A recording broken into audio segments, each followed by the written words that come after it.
Novel तुझ पे Dilhara, writer तोबा सिद्दीकी, एपिसोड नंबर 2। हयात बेटा जल्दी करें, मैं भी लेट हो जाऊंगा। आहिल ने अपनी छोटी बहन को पुकारा। सफ़ेद शलवार कमीज पर ब्लैक कोट पहने वो खूबरू जवान यूनिवर्सिटी जाने के लिए तैयार खड़ा था। आहिल सोमरू सिकंदर सोमरू का इकलौता बेटा जिसे वो बेपनाह मोहब्बत करते थे, मगर आहिल के दिल में अपने बाप के लिए कोई जज्बा नहीं था। आहिल सोमरू 32 साल खूबसूरत नौजवान था, 6 फुट से थोड़ी कम हाइट, चौड़ी पेशानी जिस पर आगे के बाल बिखरे रहते थे। गंदमी रंगत वाला आहिल दिल फरेब शख्सियत लिए यूनिवर्सिटी की लड़कियों का दिल धड़काने का हुनर रखता था। आहिल सोमरू इस्लामाबाद की जानी मानी यूनिवर्सिटी में प्रोफेसर था। सिकंदर सोमरू का बहुत बड़ा इम्पोर्ट एक्सपोर्ट का बिजनेस था, मगर आहिल ने अपने बाप के बिजनेस की तरफ नज़र भी नहीं उठाई थी और मेहनत और ईमानदारी से अपनी छोटी बहन और माँ की हर छोटी से बड़ी ख्वाहिश पूरी करता था। आहिल इस्लामाबाद के सेक्टर H12 में कायम national university of science and technology में एक बहुत काबिल प्रोफेसर की हैसियत से काम कर रहा था। हयात मेरा बच्चा प्लीज़ जल्दी कर लें। आहिल ने फिर आवाज़ लगाई। आ गई भाई, बस आ गई। हयात ने आवाज़ लगाई और भागती हुई कमरे से निकली। आराम से मेरी छोटी पटाखा। उसकी स्पीड देखकर आहिल ने हाथ के इशारे से उसे आहिस्ता आने को कहा। 25 साल खूबसूरत नैनोपोश और गंदमी रंगत वाली हयात सोमरू आइस ब्लू कलर की लॉन्ग कुर्ती के साथ फ्लैपर जिसका दुपट्टा कंधे पर एक तरफ डाल रखा था पहने बाहर निकली। बालों को ऊंची पोनी में कैद कर रखा था, एक कंधे पर हैंडबैग डाला हुआ था जबकि एक हाथ में कार्ड शीट्स और दूसरे हाथ में मोबाइल थाम रखा था।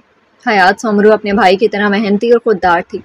अपनी ग्रेजुएशन कंप्लीट करके वो अब हेड स्टार्ट इंटरनेशनल स्कूल में टीचिंग कर रही थी। चलें भाई, बहुत लेट हो रहे हैं, हयात ने अपनी माँ को गले लगाते हुए कहा। खैर से जाओ, खैर से आओ, आशीष सिकंदर ने दोनों के माथे पर बोसा दिया। आहिल अपनी माँ और बहन के साथ एक अलग घर में रहता था। घर बहुत बड़ा तो नहीं था मगर छोटा भी नहीं था और सबसे बढ़कर ये कि हक हलाल की कमाई पे बना था।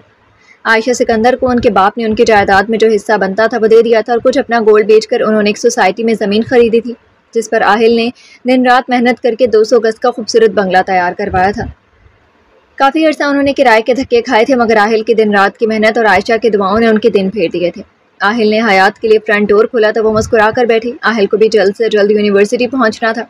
वो हर रोज़ यूनिवर्सिटी पहुंचने को बेचैन रहता था। आखिर वहीं तो वो उसे देख सकता था, अपने बिल्कुल सामने, बिल्कुल करीब।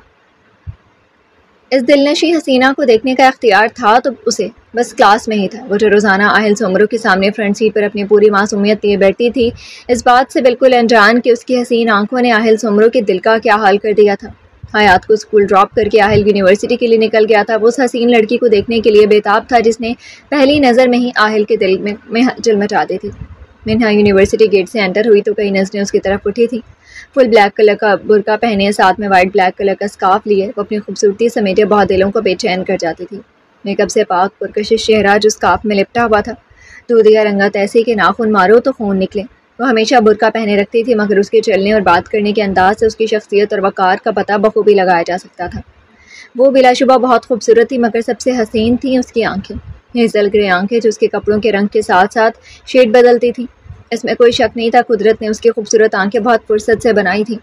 वो किसी को एक नज़र भर कर देख ले तो वो उसकी आंखों में डूब जाता था, जैसा कि आहिल सोमरू डूबा हुआ था जब वो अपनी यूनिवर्सिटी के पहले रोज़ ही आहिल से टकराई थी और चंद सेकंड्स के लिए उसकी नज़रें आहिल की नज़रों से मिली थी। मगर वो चंद सेकंड्स आहिल की ज़िंदगी के सबसे खूबसूरत पल बन गए थे। वो बहुत पुरवकार शख्सियत का हामिल था मगर यहाँ वो बुरी तरह मुतासिर हुआ था। उसकी आंखों की खूबसूरती ने आहिल सोमरू को घायल कर दिया था। उसकी क्लास की स्टूडेंट थी जिसने BBA में एडमिशन लिया था। आहिल अकाउंट्स और मैथ्स का टीचर था। मिन्हा की क्लास में उसके 2 पीरियड्स होते थे और ये वो लम्हात थे जब वो उस हसीन लड़की को नज़र भर कर देख सकता था। मनीहा फ़ारूकी सलमान फ़ारूकी और रक्सा की इकलौती जान से प्यारी साहबजादी थी जिसे उन्होंने शादी के 13 साल के बाद बहुत मन्नत मुरादों से पाया था। यही वजह थी कि मनीहा अपने माँ बाप की बहुत लाडली थी। सलमान फ़ारूकी एक शॉपकीपर थे। उनकी शॉप इस्लामाबाद के एक मॉल अल जन्नत मॉल में वाक़ थी।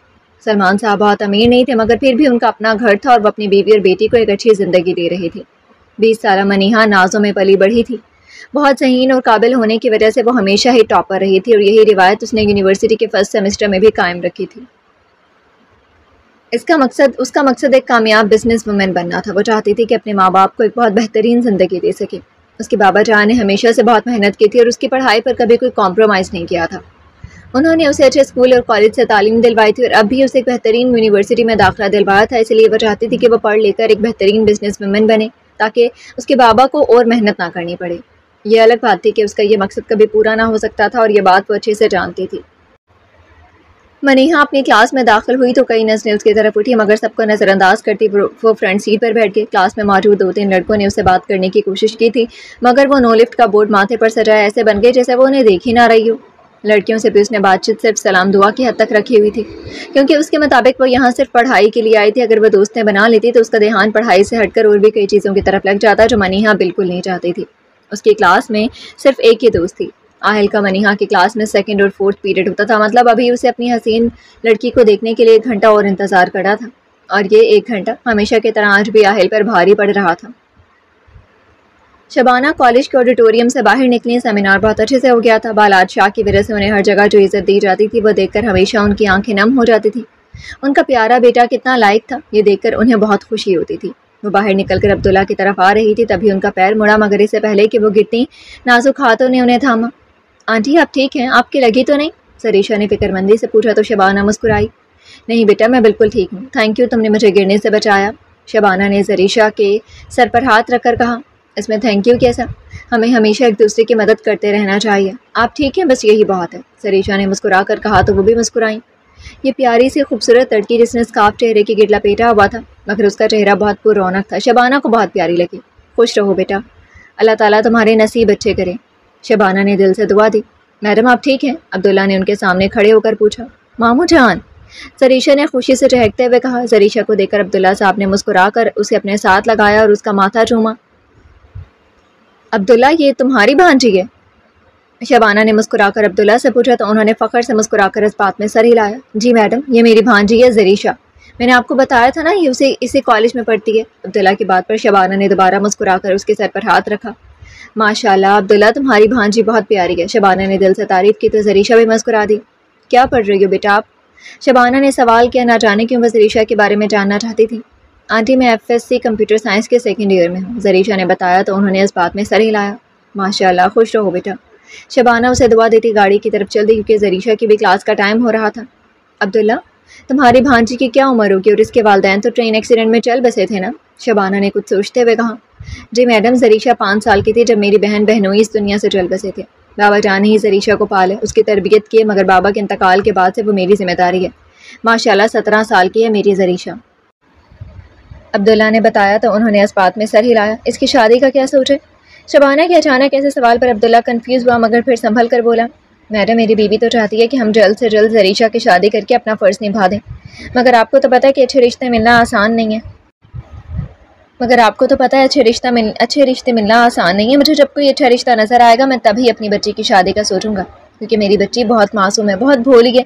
इसके लिए मैं लाखों में एक लड़का ढूंढूंगा। अब्दुल्ला की बात पर शबाना मुस्कुराई। अब्दुल्ला, ज़रीशा की कोई तस्वीर हो तो मुझे व्हाट्सएप करो। शबाना की बात पर अब्दुल्ला ने बैकवेव मिरर से उन्हें देखा। मैडम, इसमें ज़रीशा की तस्वीरें होंगी, आप देख लें। अब्दुल्ला ने अपना फ़ोन निकाल कर उन्हें दिया तो वो उसके फ़ोन में ज़रीशा की तस्वीरें देखने लगी। अब्दुल्ला के मोबाइल में ज़रीशा की ही तस्वीरें थीं। उसके पास अपना मोबाइल तो था नहीं, इसलिए कभी कभी वो शौक में अपने मामू जान के मोबाइल से तस्वीरें बनाती थी। शबाना की नज़र से एक तस्वीर गुजरी तो उन्होंने मुस्कुराकर वो तस्वीर अब्दुल्ला के मोबाइल से अपने नंबर पर व्हाट्सएप कर दी। उस तस्वीर में ज़रीशा मुस्कुराकर फूलों को देख रही थी। ग्रे रंग का हिजाब पहने उसका चेहरा रोशन रोशन मालूम होता था। लाखों क्या करोड़ों में एक था उनका बालाज। उन्हें ज़रीशा पहली नज़र में बहुत पसंद आई थी, बस एक मसला था और था उम्र का। बालाज ज़रीशा से उम्र में तकरीबन भी 19 साल बड़ा था, मगर वो अभी से अंदाज़ा लगा सकती थी कि उनकी जोड़ी प्यारी लगनी थी। उन्हें ऐसा महसूस हुआ था कि ये लड़की उनके बेटे की ज़िंदगी में खुशियों के रंग बखेर देगी। वो अपनी सोचों में गुम थे। उन्हें तो ज़रीशा बहुत पसंद आई थी, मगर मसला था बालाज का। शादी के नाम पर वो घर में जो भौंचाल लाता था उसे शबाना अच्छे से वाकिफ़ थी, मगर उन्होंने सोच लिया था कि वो कुछ ऐसा करेंगी कि बालाज इनकार ही ना कर सके। हयात का स्कूल ऑफ हुआ तो वो रोड क्रॉस करके सड़क की दूसरी तरफ जाने लगी। आहिल की यूनिवर्सिटी का टाइम ज़्यादा था तो हयात वापस घर अकेले ही जाती थी। अभी वो सड़क पार करके दूसरी तरफ पहुंची ही थी कि सामने से आती पुलिस की गाड़ी उसे टकराते हुए बची। हयात ने बरवक्त चेहरे को हाथों में छुपा लिया था तो उसके हाथ से कार्ड शीट्स और मोबाइल ज़मीन पर जा गिरा था। ये क्या तरीका है रोड क्रॉस करने का? इतना मदहोश होकर कौन चलता है, वो भी मेन रोड पर? सामने खड़े सरवर शाह ने घूर कर लड़की को देखा जो अभी भी अपना चेहरा हाथों में छुपाए खड़ी थी। मैं जिंदा हूँ क्या? हयात ने हल्की सी उंगलियां अपनी आंखों पर से हटाकर देखा। नहीं मैडम, आपकी रूह तो कब की परवाज कर चुकी है। अपनी आंखें खोलकर गौर से देखें, मौत का फरिश्ता आपके सामने खड़ा है। हयात की बात पर सरवर शाह के चेहरे पर मुस्कुराहट आई, मगर वो खूबसूरती से छुपा गया और घूर कर हयात से गोया हुआ। हयात ने आहिस्ता से अपने हाथ चेहरे से हटाए तो सरवर शाह की नजरें उसके चेहरे से पलटना भूल गई। हयात का हसीन रूप सरवर शाह के दिल में उतरा था। मैं ठीक हूँ, जिंदा हूँ। हयात अपने चेहरे और हाथों पर हाथ फेरते हुए कहा तो सरवर शाह के चेहरे को मुस्कुराहट ने छुआ। लड़की देहान कहाँ था, ऐसे चलते हैं रोड पर? सरवर शाह का लहजा नरम पड़ा था। एक्सक्यूज मी, एक तो गलती आपकी है, आप इस तरह स्पीड में गाड़ी क्यों ला रहे थे? आपकी वजह से मैं मर जाती तो? हयात ने नाक सुकोड़ कर कहा। उसका ये अंदाज सरवर शाह को अच्छा लगा था। लड़की, मेरी गलती नहीं है, गलती तुम्हारी, और तुम्हें अंदाजा भी है तुम किससे बात कर रही हो। एएसपी सरवर शाह से। सरवर शाह ने मसनूई गुस्से से कहा। ओह हेलो एएसपी, होंगे आप अपने थाने के। आपकी गलती, अपने ओहदे के पीछे अपनी गलती ना छुपाएं। चलें सॉरी बोले मुझे अभी के अभी, हयात ने गुस्से से कहा। गुस्से में वो इतनी क्यूट फेस एक्सप्रेशंस बना रही थी कि सरवर शाह ना चाहते भी मुस्कुराहट नहीं रोक पा रहा था। वेट व्हाट, मैं तुम्हें सॉरी बोलूं? एएसपी सरवर शाह तुम्हें सॉरी बोले? सरवर शाह ने इतराते हुए कहा था। वो बेला वजह ही बात को खींच रहा था। उस हसीन लड़की से बहस करना उसे अच्छा लग रहा था। आप फिर अपनी पुलिस गिरी झाड़ने लगे। मैंने कहा ना आपकी गलती, आप सॉरी बोले बिना यहाँ से हिल भी नहीं सकते। चलें जल्दी सॉरी करें, टाइम नहीं है मेरे पास। सरवर शाह मसरूर सा उसकी बातें एंजॉय कर रहा था जो उससे सॉरी बुलवाने पर तुली हुई थी। अच्छा लड़की, कितनी लड़ाका हो तुम। सॉरी मैडम, मेरी गलती थी, मुझे इस रास्ते से आना ही नहीं चाहिए था क्योंकि यहाँ से तो आपको गुजरना था ना। सरवर शाह को जल्दी पुलिस स्टेशन पहुँचना ना होता तो वो बात को लंबा करता, मगर फिलहाल उसके पास वक्त कम था, इसलिए उसने सॉरी बोल दिया। हाँ ठीक है, it's okay, but next time ज़रा ध्यान से गाड़ी चलाइएगा। हयात ने एहसान करने वाले अंदाज में कहा और अपना सामान उठाकर आगे चली गई। उसे बहुत खुशी हो रही थी, उसने एक एएसपी पुलिस ऑफिसर से सॉरी बुलवाया था। और वैसे भी हयात से कहाँ गलती होती थी, वो तो उसके बकौल बहुत मासूम थी। सरवर शाह ने मुस्कुराकर उसे जाते देखा था, जिससे सॉरी बुलवाने पर ऐसे खुश हुई थी जैसे पता नहीं कौन सा मार का पता किया हो। नफी में सर हिलाता वो भी गाड़ी में बैठता पुलिस स्टेशन की तरफ चल दिया। मम्मी आपने बुलाया? सरवर शाह ने शबाना के कमरे के दरवाजे पर खड़े होकर कहा। हाँ बेटा आओ और डोर लॉक कर देना, बालाज आने वाला होगा, उसने हमारी बातें सुन ली तो घर में तूफान आ जाएगा। शबाना की बात पर सरवर शाह हंसता हुआ अंदर आया और कमरा बंद किया। डोंट टेल मी मम्मी, आप फिर से भाई के लिए शादी की बात करना चाहती हैं? सरवर शाह को अंदाजा था कि बालाज शाह घर में किस किस बात पर तूफान ला सकता है। सिर्फ बात नहीं करना चाहती, मैंने उसके लिए एक लड़की पसंद कर ली है। वो जो आराम से आकर लेटा था झटके से उठ बैठा। क्या आपने लड़की पसंद कर ली और भाई उनको पता लगा तो क्या होगा, और आपको क्या लगता है वो मानेंगे शादी के लिए? सरवर शाह ने हैरत से कहा। वो ज़रूर मानेगा, मेरे पास एक ऐसी तरकीब है जिससे उसे मेरी बात माननी ही पड़ेगी। तुम सब छोड़ो, मैं लड़की दिखाती हूँ तुम्हें। शबाना ने अपने मोबाइल से तस्वीर निकालकर सरवर शाह को दिखाई। क्या बात है मम्मी, लड़की तो बड़ी प्यारी देखी आपने, मगर कौन है, कहाँ रहती है, और सबसे बड़ी बात तो छोटी सी लग रही है। सरवर शाह को जरीशा पसंद आई थी, उसके भाई के साथ ऐसी प्यारी सी लड़की रिश्ती। हाँ 17 साल की है। व्हाट मम्मी, 17 साल, भाई की 36 साल है, मतलब ये लड़की भाई से 21 साल छोटी है। मम्मी ये कैसे मुमकिन है? ना तो इस लड़की के घर वाले मानेंगे और ना ही भाई। सरवर शाह ने परेशानी से कहा। सरवर बेटा, उम्र से कुछ नहीं होता, मेरा बालाज 36 साल का होने के बावजूद लगता नहीं है 36 का, और हम तुम्हारे भाई को उसकी उम्र बताएंगे ही नहीं। और रही बात इस लड़की की, तो यतीम है बेचारी, मामू ममानी के पास रहती है, अब्दुल्ला की भांजी है। फिर शबाना ने सरवर शाह को सब बताया, जरीशा से हुई मुलाकात, उसका अखलाक वगैरह सब कुछ। सरवर शाह भी शबाना की बातें सुनकर उस लड़की से मुतासर हुआ था। अगर वो बालाज की ज़िंदगी में आती तो यकीनन उसकी ज़िंदगी में रौनक आ जाती। मम्मी भाई को कैसे राज़ी करेंगी आप? सरवर शाह ने पूछा तो शबाना मुस्कुराई। उसका भी हल है मेरे पास, शबाना ने अपना आइडिया बताया। मम्मी भाई को पता लगा ना तो मुझे तो जान से ही मार डालेंगे वैसे झूठ पर, सरवर शाह ने कहा तो शबाना ने उसे तसल्ली दी कि कुछ भी नहीं होगा, सब वैसा ही होगा जैसे वो चाहती हैं। अब्दुल्ला, शबाना ने अब्दुल्ला को पुकारा। जी मैडम, मुझे तुम्हारे घर जाना है, क्या तुम लेकर चल सकते हो? अब्दुल्ला के आने पर शबाना ने उसे कहा तो वह कन्फ्यूज़ हो गया। मैडम सब खैरियत है ना? अब्दुल्ला ने तशवीश से पूछा। हाँ मैं रास्ते में बताती हूँ, तुम रेडी रहना, मैं कुछ देर में आती हूँ, शबाना कहकर अंदर चली गई थी। आज वो बाकायदा तौर पर जरीशा का हाथ मांगने जा रही थी। अब्दुल्ला ने फ़ोन करके फराह को शबाना मैडम के आने की खबर दे दी थी। 1 घंटे के अंदर ही शबाना जाने के लिए तैयार थी। उन्होंने अपने कंगन साथ रखे थे ताकि वह जरीशा के हाथों में डालकर उसे अपनी बहू के तौर पर कबूल कर सके। शबाना गाड़ी में बैठी तो अब्दुल्ला ने गाड़ी अपने घर के रास्ते पर डाल दी। अब्दुल्ला, मुझे तुम्हारी भांजी अपने बेटे के लिए बहुत पसंद आ गई है, मैं बालाज के लिए जरीशा का हाथ मांगना चाहती हूँ। शबाना ने बिना इधर उधर की बात के डायरेक्ट मौजू बयान किया। शबाना की बात पर अब्दुल्ला हैरान परेशान सा उन्हें देखने लगा। मैडम जरीशा तो बड़े साहब से बहुत छोटी है। अब्दुल्ला ने एतराज़ रखा। मैं तुम्हारी बात समझती हूँ अब्दुल्ला, पहले तो मुझे ये बताओ कि उम्र के अलावा कोई और एतराज़ है तुम्हें? शबाना बेगम ने कहा तो अब्दुल्ला सोच में पड़ गया। मीर बालाज शाह बहुत बड़ा नाम था, पुरकशिश, काबिल और बेतहाशा अमीर। उसे भला कोई अपनी बेटी देने से कैसे मना कर सकता था। हाँ, बस उम्र का फ़र्क ज़रूर था। बालाद शाह ज़रीशा से उम्र में बहुत बड़ा था। ज़रीशा तो मासूम और भोली भाली से बची थी। नहीं मैडम, भला बालाद साहब में कोई कमी कहाँ है कि कोई भी उनके रिश्ते पर एतराज़ उठाए। बस मेरी बच्ची बहुत छोटी है मैडम, वो बहुत मासूम है, भला वो बालाद साहब के गुस्से का मुकाबला कैसे करेगी। अब्दुल्ला ने बहुत तहम्मुल से अपनी बात शबाना के सामने रखी। अब्दुल्ला, हमारे प्यारे नबी सल्लल्लाहु अलैहि वसल्लम की शादी जब हज़रत आयशा सिद्दीक़ा रज़ियल्लाहु तआला अन्हा से हुई थी तो हज़रत आयशा सिद्दीक़ा रज़ियल्लाहु तआला अन्हा की उम्र रिवायात के मुताबिक 9 साल थी, जबकि हमारे प्यारे नबी सल्लल्लाहु अलैहि वसल्लम की उम्र रिवायात के मुताबिक 50 साल से ज़ायद थी। आप सल्लल्लाहु अलैहि वसल्लम ने अपनी ज़िंदगी में जो भी अमाल किए वो हम सब के लिए अमली नमूना थे। ऐसे ही जब आप सल्लल्लाहु अलैहि वसल्लम की शादी हज़रत खदीजा रज़ियल्लाहु तआला अन्हा से हुई थी तब आप रज़ियल्लाहु तआला अन्हा हमारे प्यारे नबी से उम्र में बड़ी थी। ये सब हमें दिखाने के लिए था, हमें सिखाने के लिए था कि अपनी उम्र से बड़ी औरत से भी शादी की जा सकती है और कम उम्र लड़की से भी शादी की जा सकती है, इसमें कोई हर्ज नहीं है। शबाना का जवाब सुनकर अब्दुल्ला के पास बोलने को कुछ बाकी नहीं बचा था। इस मिसाल के आगे भला इनकार की गुंजाइश ही कहाँ बचती थी। उसने खामोशी इख्तियार की तो शबाना ने उसे दोबारा पूछा, अब्दुल्ला, अभी तुम्हें कोई एतराज़ है तो तुम मुझे बता सकते हो।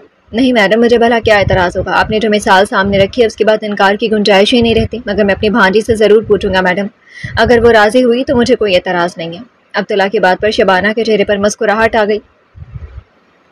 अब बस वो जल्दी से ज़रीशा को अपनी बहू बनाने का इरादा रखती थी। रिश्ता पक्का हो जाने के बाद ही वो बालाज को मनाने का फैसला कर चुकी थी और उसे कैसे मनाना था ये भी सोच चुकी थी।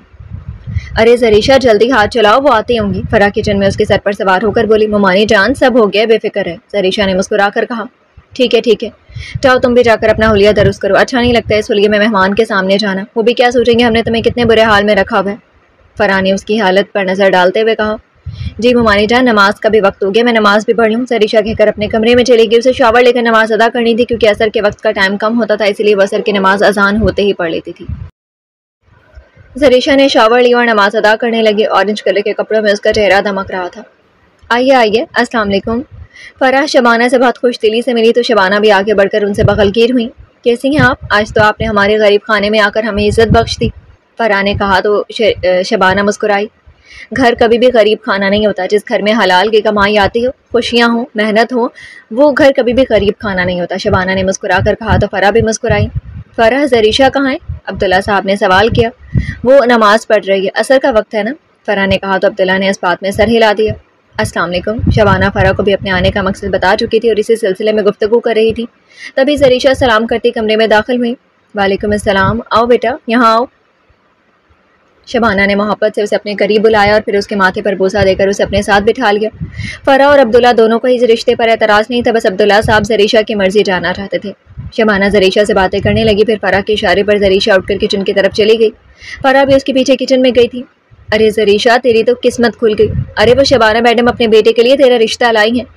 देखो, हमें तो कोई एतराज़ नहीं है, तुम्हारे मामू को भी नहीं है। अब तुम बताओ, कोई एतराज़ तो नहीं है तुम्हें?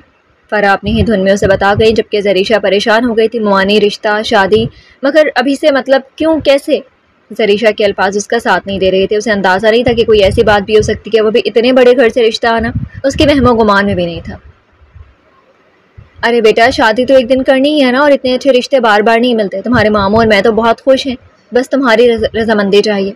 वैसे तो मैंने तुम्हारे मामू को कहा था कि हमारी ज़रीशा हमारे हुक्म के आगे सर झुकाएगी, मगर फिर भी तुम्हारे मुंह से सुनना चाहते हैं हम। फराह ने उसके सर पर हाथ रखकर कहा तो उसकी आंखों में नमी आई। हुमानी जान, आप लोग मेरे बड़े हैं, मेरी ज़िंदगी का मुझसे बेहतर फैसला कर सकते हैं। जैसी आप लोगों की मर्ज़ी होगी, मेरी भी वही मर्ज़ी होगी। आप लोगों को जो ठीक लगे, मुझे कोई एतराज़ नहीं है उस पर। ज़रीशा ने सर झुकाकर मध्यम आवाज़ में कहा, माशाअल्लाह, खुश रहो बेटा, खुश रहो। फराह उसे दुआ देती किचन से चली गई। ज़रीशा से उन्हें पर्सनल कोई दुश्मनी नहीं थी, मगर वो चाहती थी कि उनके बच्चों को ज़्यादा फोकियत मिले, जो कि ज़रीशा के होते हुए मुमकिन नहीं था। इसलिए वो चाहती थी कि जल्द से जल्द ज़रीशा अपने घर की और फिर उनके बच्चों को फोकियत मिले। फराह ने आकर ज़रीशा का फैसला सुनाया तो अब्दुल्ला के चेहरे पर मुस्कुराहट फैल गई। उनकी भांजी ने उनका मान रखा था, उन्हें अपनी भांजी पर फ़ख्र था। शबाना तो खुशी से फूले नहीं समा रही थी। ज़रीशा हाथ में ट्रे लिए कमरे में दाखिल हुई तो उन्होंने मुस्कुराकर उसे अपने पास बिठाया और उसके हाथों में अपने भारी गोल्ड के कंगन डाल दिए। हमेशा खुश रहो मेरी बच्ची, उन्होंने ज़रीशा के गाल चूमकर कहा तो वो मुस्कुराकर सर झुका गई। हर काम में अल्लाह की मर्ज़ी से होता है, नसीब अल्लाह ताला लिखता है। अगर उसने ज़रीशा का नसीब यहीं लिखा था तो उसे कोई एतराज़ नहीं था। वो तो अपने रब के हर फैसले पर राज़ी रहती थी। हाँ, दिल में कहीं कहीं डर था, नई ज़िंदगी का डर, मगर उसे पता था कि अल्लाह ताला उसका साथ कभी नहीं छोड़ेंगे। इंशाअल्लाह उसकी आने वाली ज़िंदगी खुशियों से भरी होगी। शबाना घर लौटी तो बहुत खुश थी, उनकी मुराद पूरी हो गई थी। जरीशा के घर वालों की तरफ से हाँ थी, अब बस उन्हें बालाज शाह को मनाना था और इसका भी वो इंतज़ाम कर चुकी थी। बालाज शाह घर लौटा तो सरवर शाह और शबाना बाहर लाउंज में बैठे थे। दोनों का सलाम करता वो ऊपर जाने लगा तो शबाना ने उसे पुकारा, बालाज यहाँ बैठो मेरे पास, मुझे कुछ बात करनी है। बालाज वापस पलटा और शबाना के साथ आकर बैठ गया। जी मम्मी बोलिए, क्या बात करनी है? बालाज शाह ने एक नज़र सरवर शाह को देखते हुए कहा, जो मोबाइल फ़ोन पर ऐसे मगन था जैसे इससे ज़्यादा ज़रूरी कुछ ना हो। वह अपने आप को आने वाले तूफान के लिए तैयार किया बैठा था। बालाज, मुझे तुम्हारी ज़िंदगी में अपनी अहमियत जाननी है। शबाना की बात पर वो उलझ कर उन्हें देखने लगा। ये कैसी बात है मम्मी? आपकी अहमियत अब मुझे साबित करनी पड़ेगी। बालाज खपा हुआ था। हाँ साबित करनी पड़ेगी, हाँ साबित करनी पड़ेगी मेरी अहमियत। मैं देखना चाहती हूँ मेरा बेटा मेरी बात का कितना मान रख सकता है। शबाना की बात पर बालाज ने आईब्रो उठाकर अपनी माँ और भाई को देखा। आप मुझे इमोशनल करने की बजाय डायरेक्ट बोलें जो भी बोलें। मम्मी आपका यह हरबा मुझ पर नहीं चलेगा, बालाज शाह ने कहा। तो शबाना ने गहरी सांस ली। ठीक है तो फिर डायरेक्ट सुन लो, मैंने तुम्हारे लिए एक लड़की। प्लीज़ मम्मी, जो चीज़ मुमकिन नहीं है उस पर बहस ना करें। आप अच्छे से जानती हैं मैं कभी भी इस बात पर अग्री नहीं करूँगा। प्लीज़ आप मुझ पर शादी का प्रेशर डालना बंद कर दें, बालाज ने गुस्से से कहा। बालाज, तुम्हारी नज़र में मेरी कोई अहमियत नहीं है। शबाना का लहजा रुंधा था। मम्मी अगर आपको लगता है कि ये बात मानकर मैं आपकी अहमियत वाज़ेह करूँगा तो ये नामुमकिन है।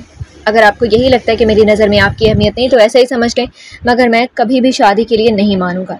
बालाज कहकर सीढ़ियों की तरफ बढ़ गया। तभी सरवर की आवाज़ उसके कानों में पड़ी।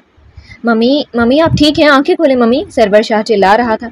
बालाज ने भाग कर आकर शबाना को अपनी बाहों में भरा और अस्पताल की तरफ भागा था। शबाना का बेजान वजूद उठाए वो बुरी तरह से डर गया था। उसे जल्द से जल्द अस्पताल पहुंचना था। बालाज शाह और सरवर शाह उस वक्त अस्पताल में मौजूद थे। शबाना का अंदर इलाज चल रहा था। बालाज शाह की अपनी माँ की हालत देखकर जान निकल रही थी। दोनों बेचैनी से डॉक्टर के बाहर आने का इंतजार कर रहे थे। डॉक्टर बाहर आया तो बालाज डॉक्टर की तरफ लपका। डॉक्टर मेरी मम्मी को ठीक है ना? बेचैनी से सवाल किया। आपकी मदर को हार्ट अटैक आया है, आप मेरे साथ आइए, मुझे आपसे कुछ बात करनी है। डॉक्टर बालाज को लेकर अपने कैबिन में चले गए। डॉक्टर मम्मी को हार्ट अटैक कैसे? वो तो बिल्कुल ठीक थी। बालाज ने डॉक्टर को देखकर बेचैनी से कहा। नहीं सर, वो ठीक नहीं है, उनका बीपी पता हाई था और तो और वो किसी जहनी दबाव का शिकार है। कोई बात है जो उन्हें अंदर ही अंदर परेशान करी। आप उनकी फैमिली हैं, उनसे उनके मसले के बारे में जानने की कोशिश करें। अगर वो अपने दिल में रख कर बैठेंगे तो फिर तो अभी तो छोटा सा अटैक पड़ा है, इससे बड़ी बुरी हालत भी हो सकती है। कोशिश करें उनकी परेशानियों को दूर करें और उन्हें आरामदेह माहौल दें। डॉक्टर कहकर चला गया, जबकि बालाज के दिमाग में एक चीज़ अटक गई थी कि उसकी मम्मी परेशान है। कोई टेंशन है जो उन्हें अंदर ही अंदर बुरी तरह डिस्टर्ब कर रही है और बालाज शाह उनकी हर टेंशन को दूर करने की हिम्मत रखता था। उसने सोच लिया था कि वह अपनी मम्मी की हर टेंशन दूर कर देगा। मम्मी मेरी तरफ देखें तो सही है, आप मुझे देख क्यों नहीं रही? बालाज ने तड़प कर कहा था। डॉक्टर ने उन्हें शबाना से मिलने की इजाज़त दे दी थी। बालाज और सरवर शाह दोनों उस वक्त शबाना के पास मौजूद थे, मगर शबाना बालाज की तरफ देख ही नहीं रही थी। क्या फ़र्क पड़ता है बेटा मेरे देखने ना देखने से? भला तुम तो अपनी मर्ज़ी के मालिक हो, मैं कौन से तुम्हारे लिए अहमियत रखती हूँ जो तुम इतने परेशान हो रहे हो? शबाना की बात पर उसने कर्ब से आंखें मींची। मम्मी आप ऐसे कैसे सोच सकती हैं कि आप मेरे लिए अहम नहीं हैं? आपकी और सरवर के सिवा मेरा है ही कौन भला? अगर ऐसी बात होती तो मेरी बात तुम्हारे लिए हुक्म का दर्जा रखती, मगर खैर मैं ही कुछ ज़्यादा उम्मीदें लगाकर बैठ गई थी। बालाज की बात पर शबाना ने आंखों में आया आंसू साफ करते हुए बोली। मम्मी प्लीज़ आप रोई तो नहीं ना?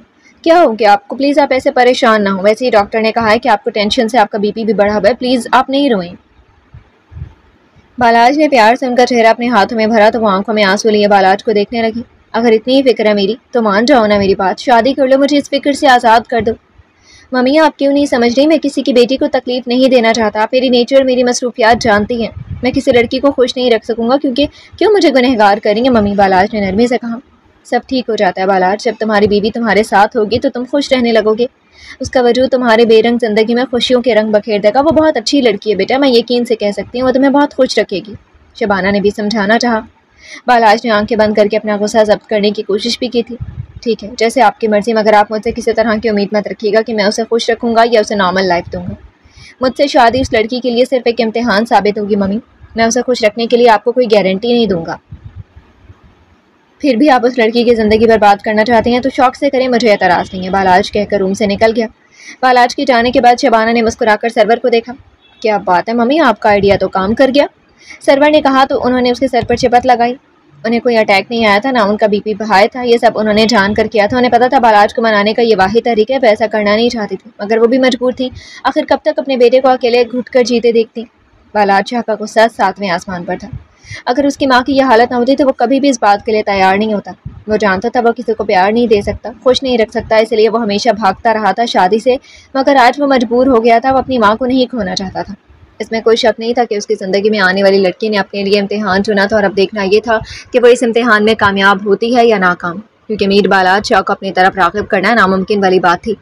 उसका गुस्सा, उसका कहर सब अच्छे से जानते थे। उस लड़की के लिए ये सब किसी आजमाइश से कम नहीं होगा। आहिल क्लासरूम में दाखिल हुआ तो वह हसीन लड़की सामने फ्रंट सीट पर अपना सर किताब पर झुकाए बैठी थी। गुड मॉर्निंग सर, क्लास ने खड़े होकर कहा तो मनीहा भी खड़ी हुई थी। Good morning class, please sit down, Aahil ने मुस्कुराकर कहा और उसकी मुस्कुराहट पर कितनी ही लड़कियों ने आहें भरी थी।